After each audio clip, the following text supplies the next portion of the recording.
Assalamualaikum warahmatullahi wabarakatuh. Terima kasih sudah klik video ini. Semoga kita selalu diberikan kesehatan, kelancaran rizki, dan semoga Allah Subhanahu wa Ta'ala mempermudah segala urusan kita. Amin, amin ya robbal alamin. Pernahkah Anda merasakan rindu yang begitu dalam, yang bahkan tidak bisa diungkapkan dengan kata-kata? Ini adalah kisah seorang sahabat Rasulullah yang rindu begitu mendalam, sampai setiap langkahnya kembali mengingatkan pada sosok yang paling beliau cintai, yaitu Rasulullah Shallallahu Alaihi Wasallam. Apa yang terjadi ketika Bilal, sang muadzin, akhirnya kembali ke Madinah dan mengumandangkan adzan setelah bertahun-tahun? Simak kisah yang penuh air mata, penuh cinta, dan keabadian rindu ini yang mungkin akan mengubah cara kita melihat cinta kepada Rasulullah Shallallahu Alaihi Wasallam. Simak video ini sampai akhir, karena ada pelajaran berharga yang bisa kita ambil dari kisah ini. Bismillah, mari kita mulai ceritanya.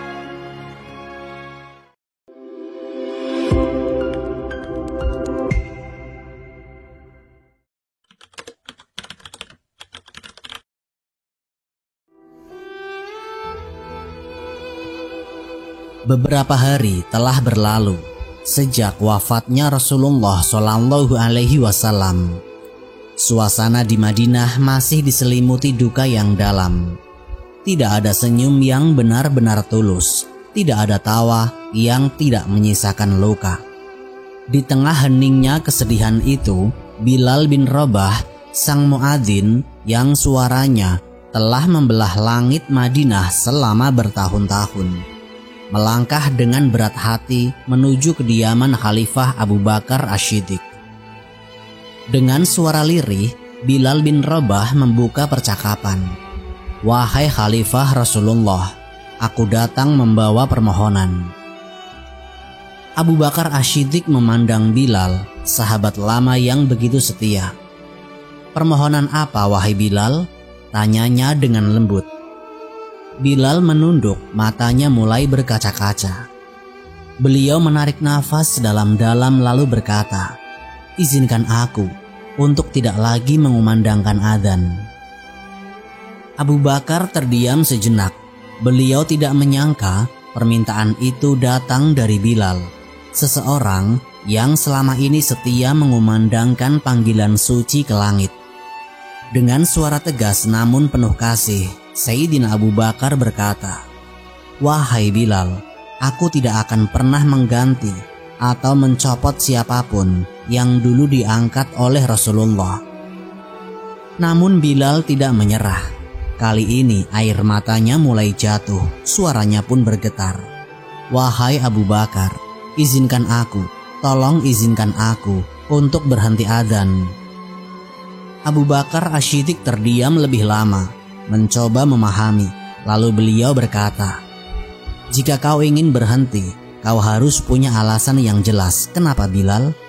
Kenapa kau tidak sanggup lagi mengumandangkan adzan?"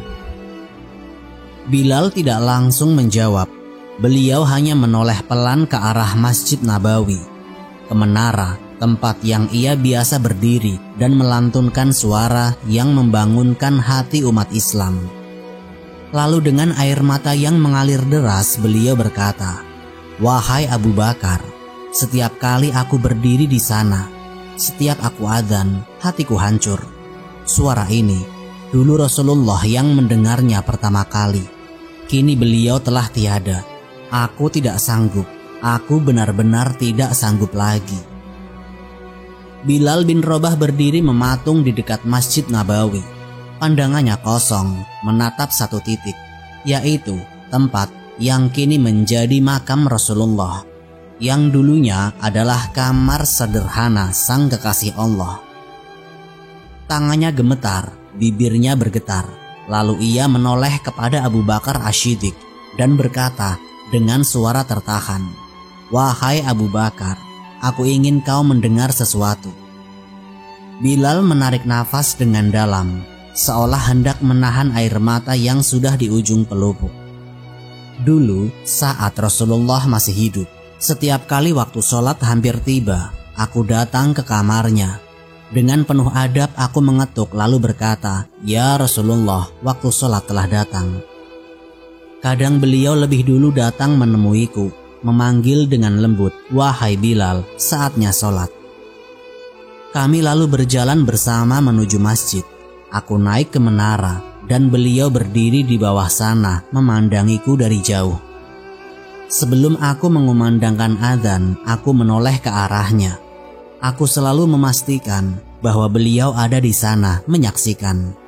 Kemudian aku menghadap kiblat dan mulai memanggil umat untuk sholat.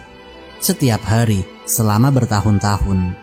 Dan setiap kali Rasulullah menyambutku ketika aku turun dari menara.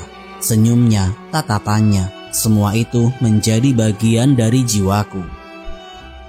Bilal menunduk, air matanya kini mengalir tidak terbendung lagi.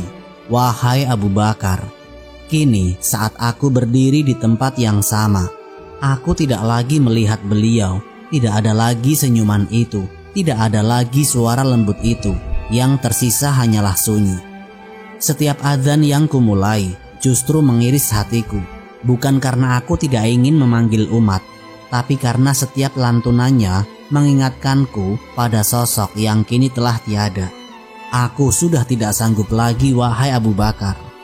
Setiap sudut kota ini, setiap langkah menuju menara, setiap gema adzan, semuanya adalah kenangan yang terlalu berat untuk kutanggung sendiri."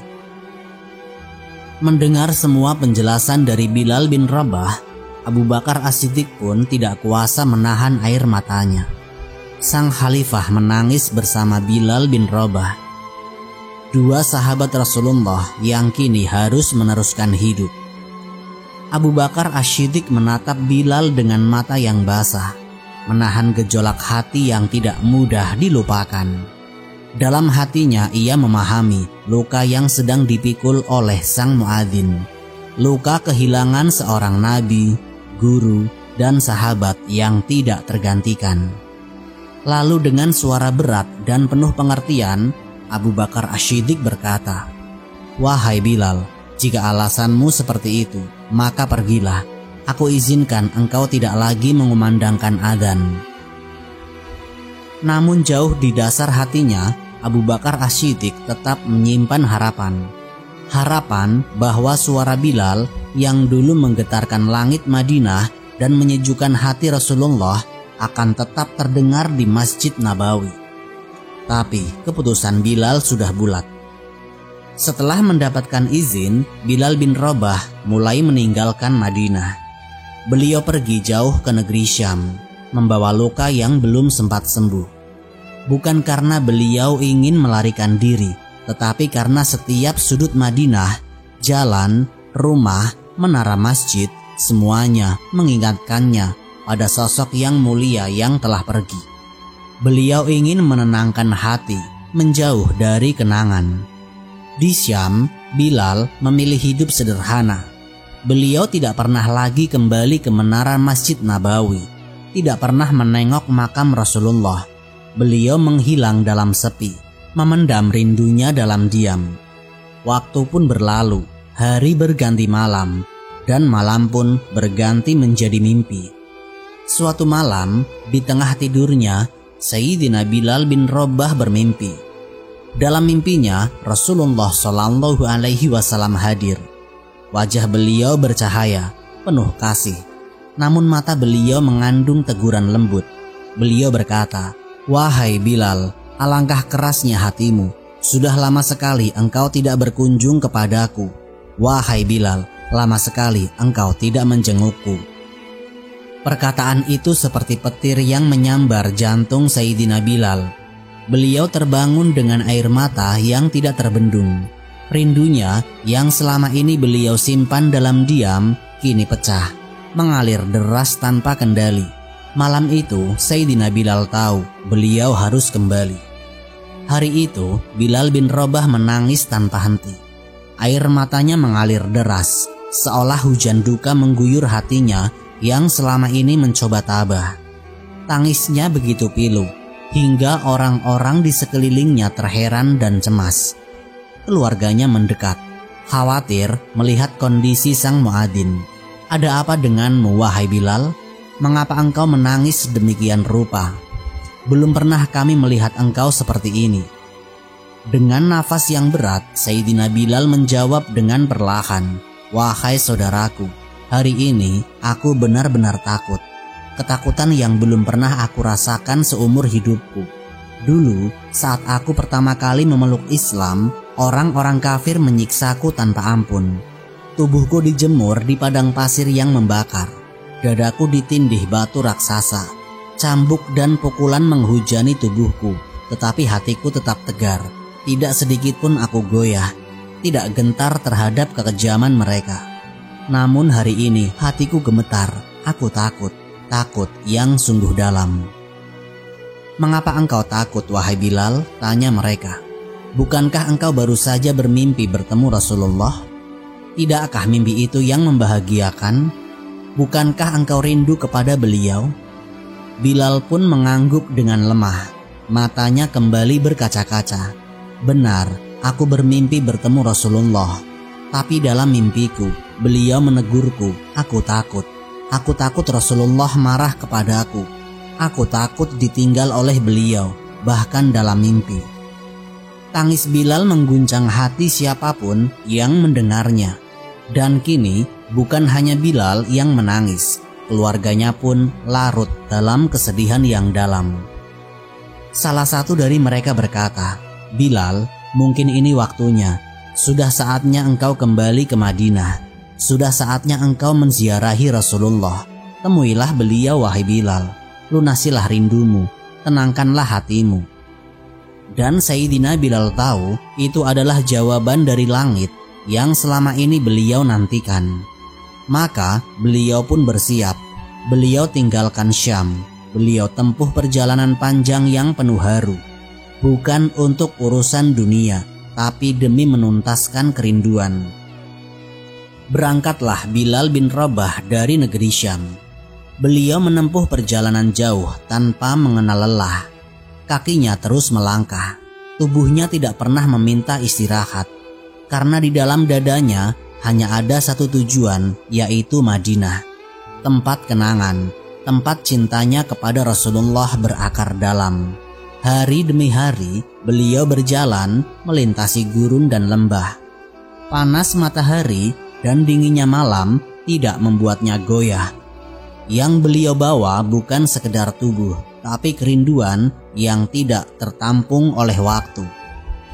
Dan akhirnya setelah sekian lama menahan rindu, tampaklah Madinah di kejauhan. Bukit-bukit mulai berdiri anggun di hadapannya. Rumah-rumah penduduk mulai bermunculan satu persatu. Saat itulah Bilal tidak mampu lagi menahan air mata. Itulah bukit tempat dulu aku berjalan bersama Rasulullah. Itulah jalan yang pernah kami lalui berdua. Itulah debu-debu yang dulu diinjak oleh kaki beliau. Air mata Bilal mulai mengalir. Langkahnya melemah bukan karena lelah, tapi karena hatinya runtuh oleh kenangan.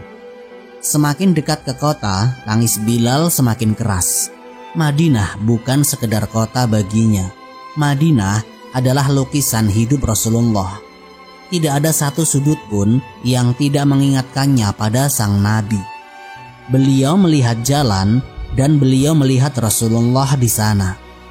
Beliau melihat bangunan seakan Rasulullah berdiri di sampingnya. Beliau melihat pasir dan terbayang langkah kaki Rasulullah yang lembut dan mulia. Setiap butir kenangan ini menyerbu hatinya, dan Bilal hanya bisa menangis. Beliau terus berjalan hingga akhirnya sampai di depan makam Rasulullah Shallallahu Alaihi Wasallam. Beliau tertunduk, tangisnya sudah tidak dapat dibendung lagi. Beliau ingin berbicara, tapi suara itu seakan tertinggal di sepanjang perjalanan. Dengan suara yang lirih dan parau, diselingi tangis yang tidak putus-putus, Sayyidina Bilal akhirnya berkata, "Assalamualaikum ya Rasulullah. Assalamualaikum ya Habibullah. Assalamualaikum ya Nabiullah." Tangisnya meledak. Beliau tidak kuasa menahan tubuhnya yang lemah oleh kerinduan. Beliau rebahkan wajahnya di atas tanah, di atas pusara kekasih hatinya. Wajahnya menempel di pasir Madinah, tempat di mana jasad suci Rasulullah beristirahat. Tangannya gemetar, dadanya berguncang. Beliau menangis, bukan sekedar air mata biasa, tapi tangisan yang lahir dari cinta yang tidak pernah padam. Dan di tengah kesunyian itu, tiba-tiba sebuah sentuhan lembut terasa di pundaknya. Seseorang menepuknya perlahan. Bilal. Bilal bin Rabah menoleh perlahan, masih dengan air mata yang belum mengering. Ternyata di hadapannya telah berdiri dua sosok mulia, yaitu Sayyidina Abu Bakar As-Siddiq dan Sayyidina Umar bin Khattab. Wajah mereka menyiratkan haru melihat sahabat lamanya larut dalam air mata. Sayyidina Bilal segera bangkit dan memeluk mereka berdua dengan erat-erat, seolah pelukan itu ingin menyampaikan seluruh luka yang selama ini tertahan. Dalam pelukan itu, Sayyidina Abu Bakar As-Siddiq bertanya dengan suara lembut namun penuh keprihatinan, "Wahai Bilal, engkau menangis begitu hebat. Ini bukan tangisanmu yang biasa. Ada apa, sahabatku?" Sayyidina Bilal mencoba menenangkan dirinya meski suaranya masih bergetar. "Wahai Khalifah, aku merasa sangat takut. Ketakutan yang belum pernah aku rasakan sebelumnya." Abu Bakar menatapnya serius. "Takut karena apa, wahai Bilal? Bukankah selama ini engkau adalah pejuang yang gagah berani? Apakah ada yang kau sesali?" Sayyidina Bilal menunduk. "Aku takut ditinggal oleh Rasulullah. Suatu malam aku bermimpi bertemu Rasulullah, tapi bukan pelukan yang kuterima, melainkan teguran. Rasulullah berkata kepadaku, 'Wahai Bilal, alangkah kerasnya hatimu, mana rindumu kepadaku. Sudah lama engkau tidak berkunjung.' Kata-kata itu menggema di dadaku hingga kini, dan aku takut. Aku takut telah mengecewakan beliau. Takut cintaku ini tidak cukup besar untuk membuatku tetap dekat dengannya." Sayyidina Abu Bakar mendekat, meraih tangan Sayyidina Bilal. Dengan suara yang tenang namun penuh keyakinan, beliau berkata, "Wahai Bilal, ketahuilah, tidak ada air mata yang lebih suci daripada air mata rindu kepada Rasulullah. Dan siapapun yang menangis karena cinta kepadanya tidak akan pernah ditinggalkan olehnya. Engkau, Bilal, adalah muadzin pilihan beliau. Engkau tidak akan pernah jauh dari hati Rasulullah, bahkan setelah beliau tiada." Sayyidina Bilal menatap Abu Bakar As-Siddiq dengan mata yang berkaca-kaca. "Benarkah itu, wahai Abu Bakar?" Abu Bakar mengangguk dan memeluknya dengan erat. "Benar, wahai Bilal, engkau tidak akan pernah ditinggal oleh Rasulullah." Hatinya terasa sedikit lega. Beliau memeluk Abu Bakar, sahabat yang dulu telah membebaskannya dari siksaan, dan kini kembali menyelamatkan hatinya dari rasa bersalah yang menyesakkan. Mereka pun duduk dan berbincang, mengenang hari-hari indah bersama Rasulullah, bertukar kisah yang kini tinggal kenangan dalam ingatan. Tiba-tiba di tengah percakapan itu, Abu Bakar As-Siddiq berkata dengan senyum yang hangat, "Bilal, mumpung engkau telah kembali ke Madinah, bagaimana kalau engkau adzan lagi? Sudah banyak yang rindu mendengar suara adzanmu, wahai Bilal." Mendengar itu, Sayyidina Bilal terdiam. Beliau menoleh perlahan ke arah menara Masjid Nabawi. Pandangannya lalu berpindah ke makam Rasulullah, lalu kembali ke menara, lalu kembali ke makam lagi. Tubuhnya mulai gemetar. Air matanya yang sempat berhenti kembali menetes perlahan. Kenangan itu datang lagi. Suara Rasulullah yang dulu memanggil namanya, tatapan lembut beliau dari bawah menara, langkah bersama menuju masjid 5 kali sehari. Semua itu kembali menghantam hatinya. Sayyidina Bilal menunduk lalu menggeleng perlahan. "Maafkan aku, wahai Abu Bakar, wahai Umar. Aku belum sanggup. Aku belum kuat untuk adzan lagi." Tidak lama setelah tangis Bilal mereda di depan makam Rasulullah, suara tawa anak-anak kecil terdengar dari kejauhan. Mereka berlarian melewati pelataran Masjid Nabawi, bermain tanpa beban, tak menyadari bahwa di sana ada seorang lelaki tua yang tengah menanggung rindu yang sangat dalam. Namun dari kerumunan itu, dua anak kecil memisahkan diri. Mereka mendekat perlahan. Wajah mereka bersinar penuh kehangatan. Yang satu menggenggam tangan kanan Bilal dan yang satunya lagi meraih tangan kirinya. Tanpa banyak bicara, kedua anak itu duduk di samping Sayyidina Bilal dengan penuh sopan santun, lalu menyapanya dengan suara bening dan lembut. "Wahai tukang adzan kakek kami, bagaimana kabarmu hari ini?" Sayyidina Bilal menoleh. Matanya masih basah. Beliau sempat terdiam menatap penuh heran.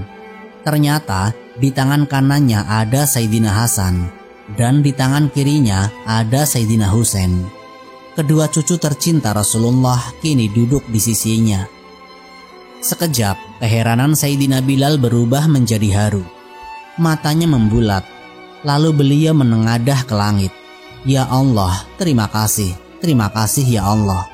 Aku tengah dirundung rindu kepada kekasihmu Rasulullah, dan engkau kirimkan kepadaku dua manusia kecil yang sangat dicintai oleh beliau." Air matanya kembali menetes, tapi kali ini bukan karena duka, melainkan karena syukur dan cinta yang membuncah dalam dada. Sayyidina Bilal lalu menoleh kepada Sayyidina Hasan yang duduk di sisi kanannya. Beliau menatap wajahnya dalam-dalam, lalu memandang Sayyidina Husain di sisi kirinya, memperhatikan kakinya dengan penuh ta'zim. Beliau memandangi mereka bergantian, lalu dengan suara lirih penuh cinta, beliau berbisik, "Wahai saudara-saudaraku, wajah Hasan begitu mirip dengan wajah Rasulullah, dan kaki Husain sungguh mengingatkanku pada langkah kaki sang Nabi."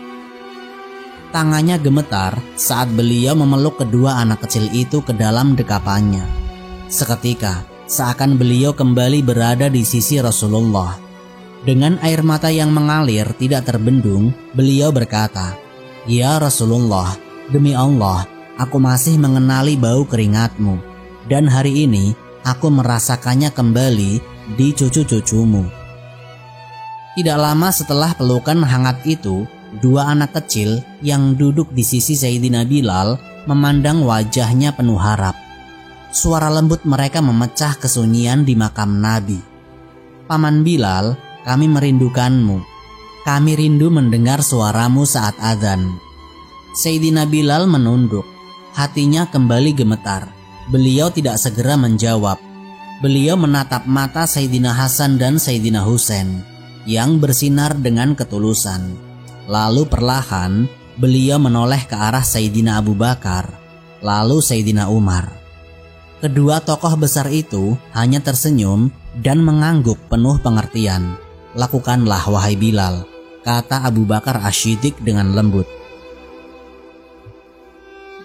Lihatlah betapa indahnya hubungan antara para sahabat besar Rasulullah dan cucu-cucu Nabi yang masih kecil. Meski Sayyidina Hasan dan Sayyidina Husain hanyalah anak-anak, permintaan mereka dihormati, didengar, bahkan dijadikan keputusan oleh dua tokoh agung umat Islam. Padahal Abu Bakar Asy-Syiddiq adalah seorang khalifah, pemimpin tertinggi kaum muslimin, dan Umar bin Khattab adalah wakilnya, penguasa kedua paling berpengaruh pada zamannya. Namun di hadapan cucu-cucu Rasulullah, mereka menjadi hamba-hamba yang lembut, penuh cinta dan rendah hati. Abu Bakar Asy-Syiddiq kembali berkata, "Wahai Bilal, ini saatnya. Kembalilah ke menara, kumandangkanlah adzanmu sekali lagi." Sayyidina Bilal menoleh kepada Sayyidina Hasan dan Sayyidina Husain. "Wahai Hasan, wahai Husain, sebelum kalian datang, khalifah dan wakilnya telah memintaku untuk mengumandangkan adzan. Tapi aku menolak, hatiku belum kuat. Namun saat kalian memintanya, aku tidak mampu berkata tidak." Sayyidina Bilal menarik nafas dalam-dalam, lalu berkata dengan suara gemetar, "Karena kalian adalah cucu Rasulullah, dan aku takut jika aku menolak permintaan kalian, kelak Rasulullah menolak aku untuk mengumandangkan azan di hadapannya di surga." Begitulah Sayyidina Bilal, segala hal dalam hidupnya, yaitu setiap keputusan, setiap langkah, setiap ucapan, semuanya selalu dikaitkan dengan Rasulullah Shallallahu Alaihi Wasallam. Dan kini karena cinta kepada Rasulullah dan kasih kepada cucu-cucunya, Sayyidina Bilal akhirnya setuju. Waktu untuk azan pun ditentukan. Sebuah momen yang tidak hanya ditunggu oleh Sayyidina Hasan dan Sayyidina Husain, tetapi juga oleh seluruh penduduk Madinah. Berita tentang kembalinya Sayyidina Bilal bin Rabah telah menyebar ke seluruh penjuru kota. Orang-orang mulai berdatangan ke Masjid Nabawi. Mereka duduk dengan tenang. Benarkah Bilal akan kembali berdiri di tempatnya yang dulu? Apakah benar suara itu akan terdengar lagi? Seru mereka. Pagi yang dingin menyelimuti kota. Tapi setiap orang yang menunggu saat itu hangat oleh harapan. Mereka tidak hanya menanti suara, mereka menantikan kenangan. Lalu perlahan sosok tubuh kurus muncul di balik kerumunan. Kulitnya hitam, terbakar oleh matahari perjuangan. Tapi di dirinya memancar cahaya ketenangan, yaitu cahaya iman, cahaya cinta yang tulus kepada Rasulullah. Beliau berdiri di tempat yang dulu sering beliau pijak, tempat yang menjadi saksi antara beliau dan Rasulullah. Langkah-langkahnya yang kini mulai menua masih sama seperti dulu, dan itulah yang membuat hati orang-orang runtuh. Mereka terdiam. Lalu satu demi satu mata mulai basah. Air mata jatuh tanpa bisa dicegah. Langkah Bilal, gerakannya, caranya melihat ke sekeliling, semua itu membangkitkan memori mereka tentang hari-hari bersama Rasulullah. Seolah waktu berputar kembali, seolah Madinah hidup kembali bersama suara cinta dan cahaya Rasulullah. Tangisan pun pecah. Orang-orang menutup wajah mereka. Ada yang menangis diam-diam, ada yang menangis terseduh-seduh. Bahkan ada yang jatuh lemas karena rindu yang tidak terbendung. Di luar masjid, orang-orang mendengar kabar kembalinya Sayyidina Bilal mulai berdatangan. Mereka berlari dari rumah masing-masing. Apakah Rasulullah hidup kembali? Tanya mereka dalam harap. Dulu, suara Sayyidina Bilal selalu bersanding dengan kehadiran Nabi. Apakah beliau telah dibangkitkan? Namun mereka dijawab oleh yang hadir, "Bukan, itu hanya Bilal, bukan Rasulullah. Rasulullah masih di tempat peristirahatannya." Mereka yang baru datang menundukkan kepala, "Oh, hanya Bilal." Tapi dari hati mereka yang paling dalam, mereka tahu itu bukan hanya Bilal. Karena di dalam diri Bilal masih hidup cinta yang besar untuk Rasulullah. Cinta yang tidak luntur oleh waktu, tidak hilang karena jarak. Tangisan kembali pecah. Mereka tidak menangisi masa lalu, mereka menangis karena rindu, karena cinta, karena kehilangan yang belum sempat sembuh. Dan Sayyidina Bilal, beliau hanya berdiri menatap ke arah tempat di mana Rasulullah dulu biasa berdiri. Beliau menyeka air matanya.